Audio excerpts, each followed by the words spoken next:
Trump wants to cut taxes for the super rich. Well, we're not going there, my friends. I'm telling you right now, we're going to write fairer rules for the middle class, and we are going to raise taxes on the middle class.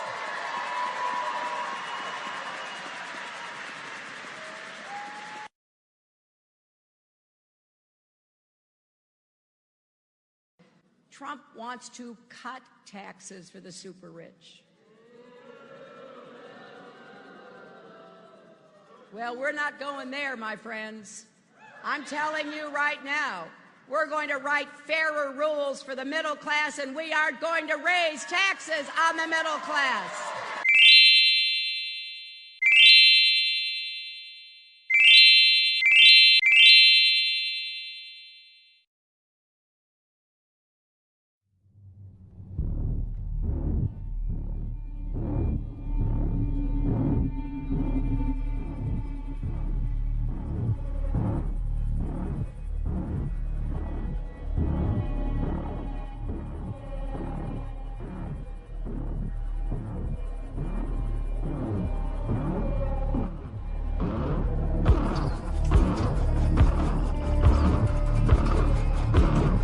The purpose of the SIP is to, quote, provide accurate and comprehensive information about the income and program participation that has constantly been screamed down, that you constantly be called xenophobic, racist, Nazi, whatever. Well, it turns out that intuition, that instinct that you had, yeah, it's correct. When do we beat Mexico at the border? They're laughing at us, at our stupidity. And now they're beating us economically. They are not our friend. Black people and white people can't be unified for Trump? That's bullcrap. Trump refuses to denounce the KKK. How do you feel about the recent endorsement from David Duke? I didn't even know he endorsed me. David Duke endorsed me? Okay. All right. I disavow. Okay? Yes. All right. Yes. In the absence of the truth, bullcrap prevails. So here come the truth, jokers. Look at what's been going on. All the people are coming out, the dang Walking Dead.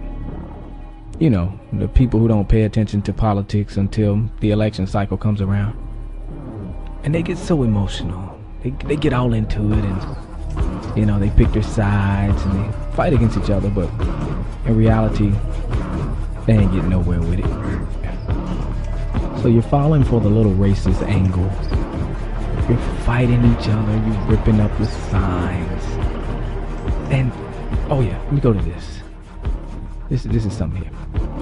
How is it that this little fake joker right here comes out and endorses Donald Trump? Now, elections are all about perception. So when you see this guy endorsing Donald Trump, you will say, oh, well, Donald Trump is a racist because he's endorsing Donald Trump. But here's the thing. What is KKK? Well, the KKK was created by the Democrats. KKK still belongs to the Democrats. So this guy right here knows that if he comes out and throws his support behind Donald Trump, it's going to get the reaction of this. That's the only reason why he's coming out and doing that. Lyndon B. Johnson did the same thing in the 1964 election. He made an ad saying that Barry Goldwater was endorsed by the KKK. But how is he going to say that when the KKK is a democratic entity?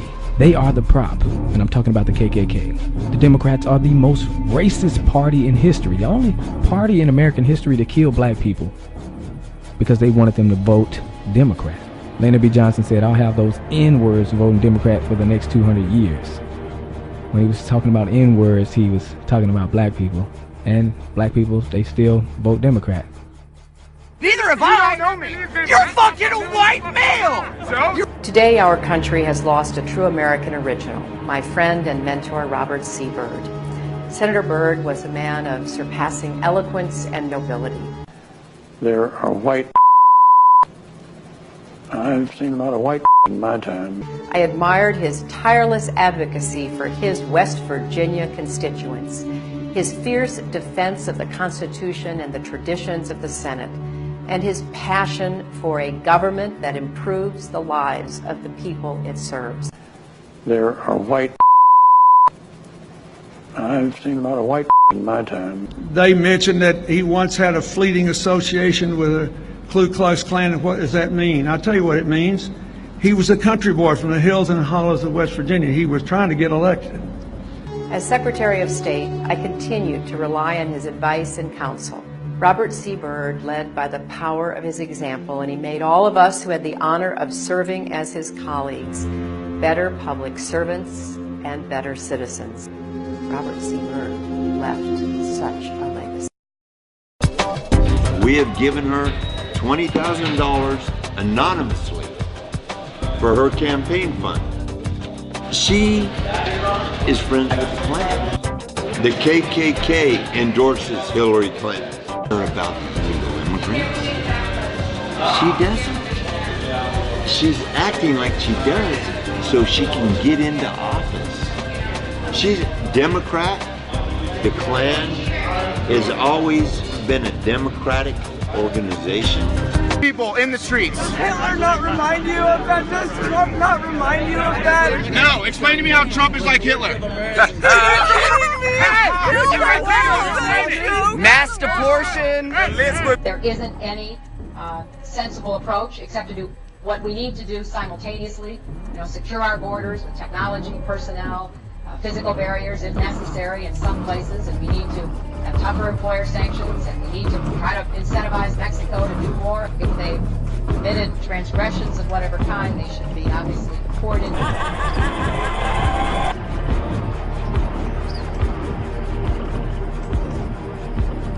Sessions went on to explain that Obama's immigration policy is killing wages, particularly for immigrants and minority groups, because the flow of labor is so large, it floods the labor market and depresses wages. Of the Daily Caller, Donald Trump is going to do better with Hispanics and African Americans because he's talking about things that will really make their wages go up. I do not support gay marriage. I live in New York. New York is a place with lots of gays, and I think it's great. I'd be shorter if we mass abortion. So obeying the law. Donald Trump wants to obey the laws on immigration. Donald Trump wants to obey. And basically fuck with the one person who stands in the way of us being ruled by Donald Trump.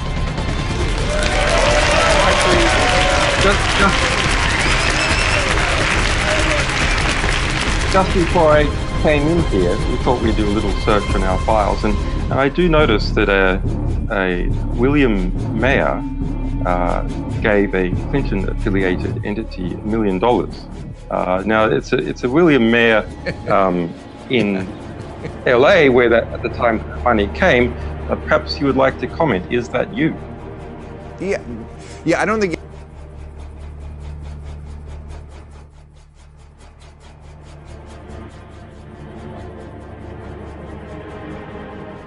For the KKK, Hillary Clinton is our choice. Greetings, cuntbags. I hope you're having a good day wherever you are. I want to take your mind back to the 1st of July 2015. Remember poor old Cecil? Remember him? That lion that was killed, and boo-hoo, the world went mental. It was a global news story, a viral news story, a viral hashtag story, and it was reported on and devoured by global citizens in every country across the entire planet. I live in Vietnam, and even my Vietnamese friends were talking about it. The shaming of that dentist, Walter Palmer, was insane. It was media lunacy that something as unimportant as a lion could get such a response. I mean, look at this shit. A message from Cecil the Lion. Oh, bath. Well, since the Cecil the Lion outrage, far fewer tourists are now going to Zimbabwe to hunt, lest they get publicly shamed by, and let's just admit this, the shaming came mostly from liberals. Yeah, there were animal rights activists involved, but the Huffington Post, Vox, Salon.com, The Guardian, etc.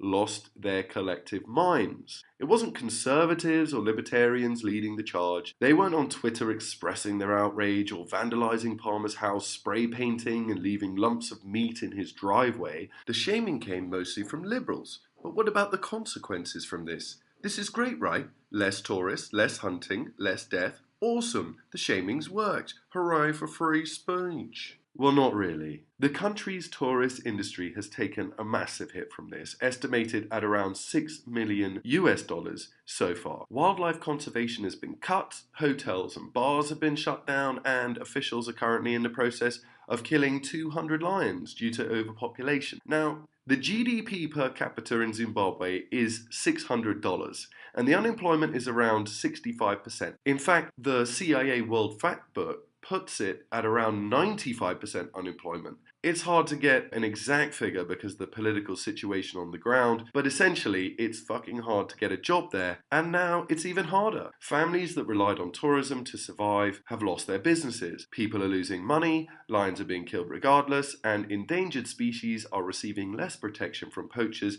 than they were before this whole fucking Cecil thing kicked off. Don't get me wrong, I don't really understand the desire to kill something you're not going to eat. It seems a bit odd to kill an animal just for the fun of it, just for the trophy, just for the photograph. I understand why those limp-dick liberals out there look at the photos of, evil rich people with a dead lion and they shit a brick. I get it. Animal lovers, emotionally driven people, they're going to have some kind of reaction. But here's the point. Liberals, or perhaps I should say progressives, since it was really progressives who caused the whole upset. They put their hearts before their heads. This seems to be at the core of the progressive movement, and it's the reason why I abandoned it some years ago.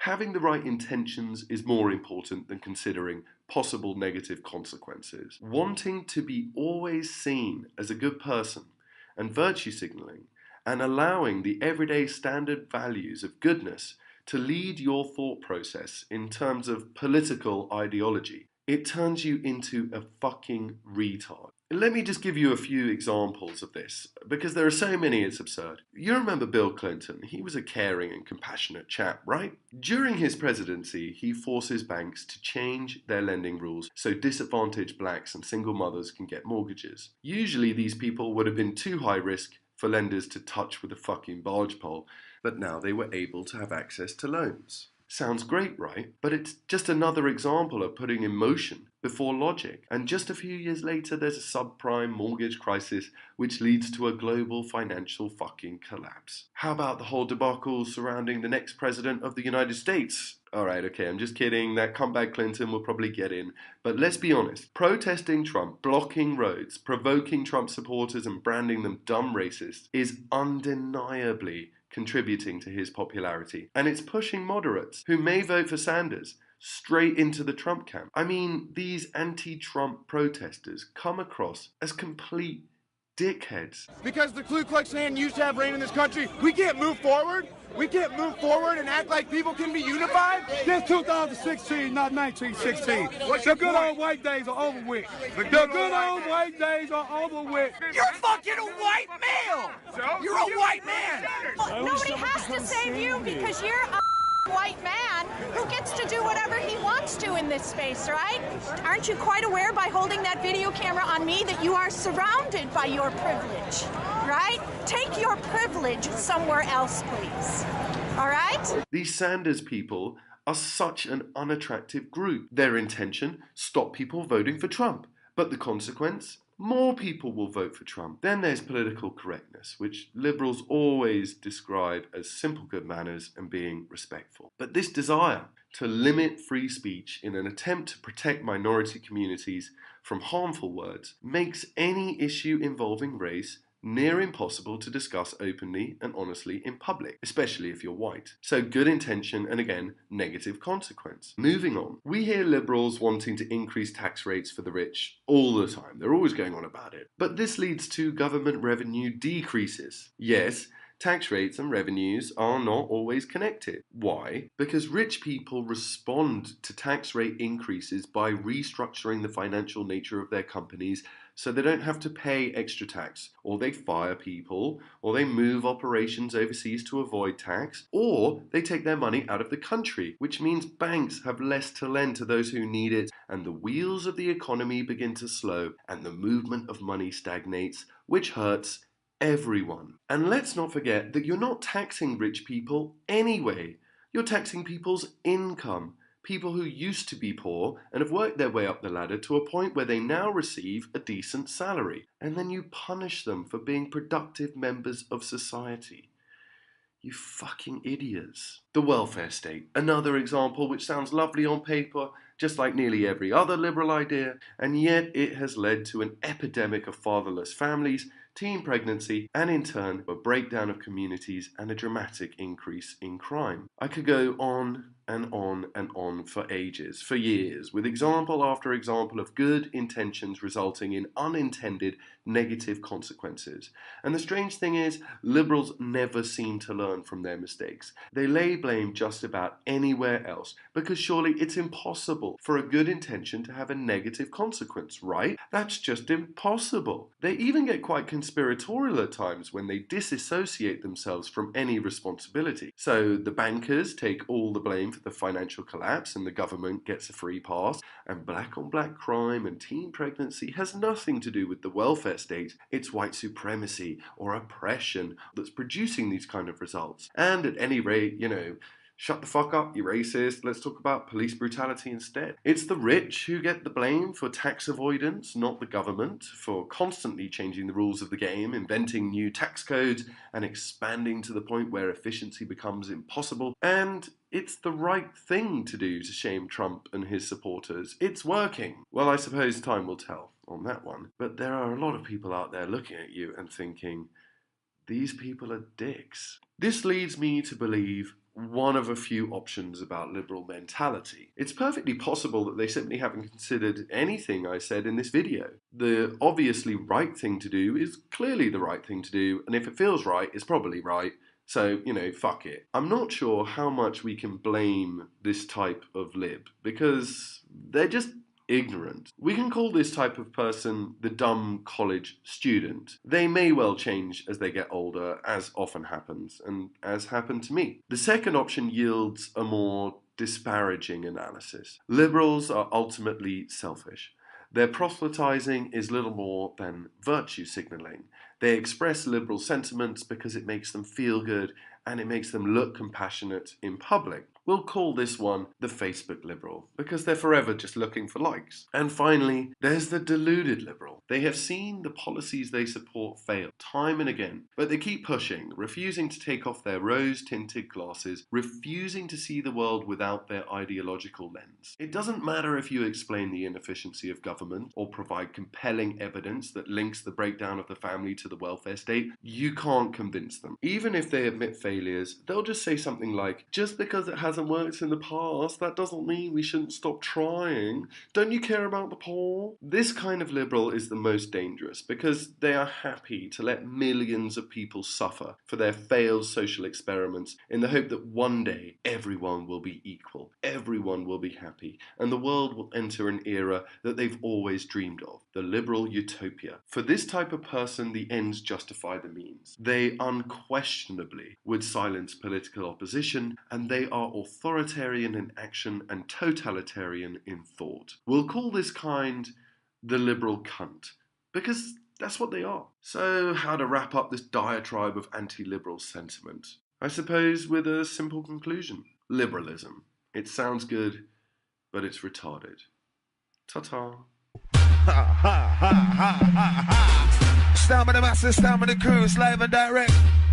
Cool FM right about now, Cool London representing. Highest degree, Cool London family. CoolLondon.com. Let's do it again.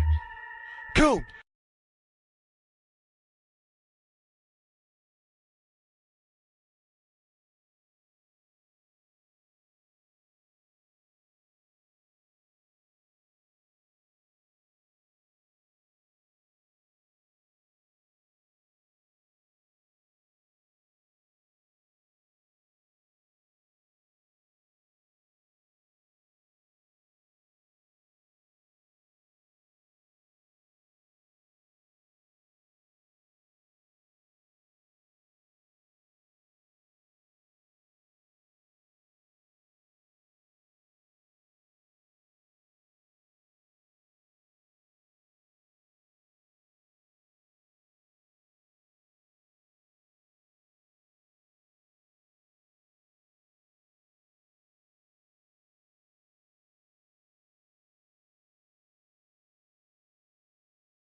Doesn't it feel like every time you want to have a sensible discussion about facts and reality and trends within society, particularly when it overlaps with any kind of politics, don't you feel like any time you want to have a sensible discussion, all of these hysterical brain parasite... Have you heard him just say, like, what are the problems in America? Hillary can make a case because she'll say something that's actually political. This guy don't even see what he just tell me the issues in America. What are the issues in America?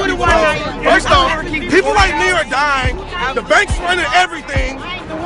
Anybody else want to get in on this? I know Donald Trump wants to bring jobs back to America. You say jobs are an issue. Donald Trump says he wants to bring them back. I didn't say nothing about a job. How? He quit sending jobs to China. We have companies going to Mexico. What are you talking about? Are you even listening? I said people like me are dying. American companies. You want to know why everything you pick up says made in China? That's because other companies devalue their currency, and so companies can make a greater profit overseas. Donald Trump wants to bring it back. Donald Trump's a capitalist. This is America. Capitalism. Capitalism cannot exist without exploitation. Didn't think so. Didn't think so. Let's bring it back to black people being killed by police. Okay. What has Trump said about that? What about white people being killed by police? Fuck off! White people! That's not racist, though. The junior senator from Alabama went on to predict that Trump can turn the economy around for those on the lowest rung of the economic ladder very quickly.